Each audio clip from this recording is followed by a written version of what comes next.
রহমত ছাত্র জনতা আবু সাইদ খোকনের মুখে রক্তের বিনিময়ে আজকে আপনারা এই রাস্তার ফুটপাতে দাঁড়িয়ে আমাদের মতো নগণ্য রাজনৈতিক কর্মীরা বাংলাদেশের মানুষের কথা তুলে ধরার যে সংবাদটুকু অতীতে প্রকাশ করতে পারেন নাই, আজকে হৃদয় খুলে মনের মতো করে আমাদের কথাগুলো বলার সৌভাগ্য হয়েছে একমাত্র আবু সাইদ খোকনের রক্তের প্রিয় বন্ধু। বৃষ্টি বিদায় বেরিয়ে বক্তব্য বাড়াবো না। বাংলাদেশের 18 কোটি মানুষের এখন একটি দাবি, সেই দাবি হলো যে ভারতে আশ্রয় নিয়ে আমরা স্বাধীনতা যুদ্ধ করেছি, যে ভারত দেশকে বিশ্বের গণতন্ত্রের দেশ হিসেবে দাবি করে, সেই ভারত গণতন্ত্র নিয়ে অহংকার করে, যেই ভারত বাংলাদেশকে স্বাধীনতা যুদ্ধে সহযোগিতা করেছে, সেই ভারতের প্রতি এই সময়ের মানুষের দাবির কথা বলতে চাই। আপনি যদি গণতান্ত্রিক দেশ হয়ে থাকেন, আপনি যদি গণতন্ত্রের কথা বলে থাকেন,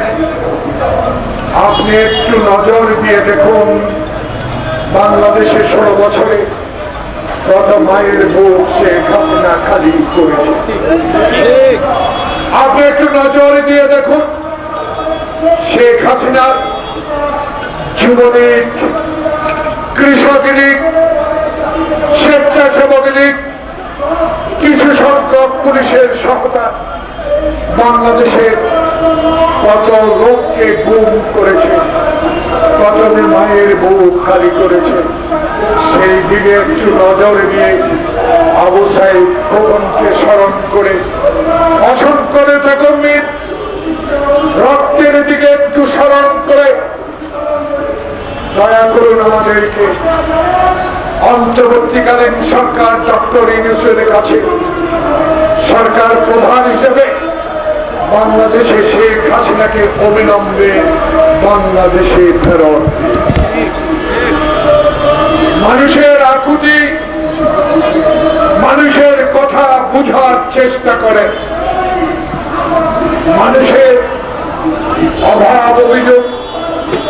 মানুষের গণতন্ত্রের কথা বলার জন্য বাংলাদেশ জাতীয়তাবাদী দলের চেয়ারপারসন বেগম খালেদা জিয়াকে একটি অসত্য মামলায় আপনি সাজা দিয়ে আজকে মৃত্যুর পথে ঠেলে দিয়েছেন। প্রিয় ভারতবাসী, এখন আপনাদের দাবি, আমাদের দাবি আপনাদের কাছে, বাংলাদেশের এই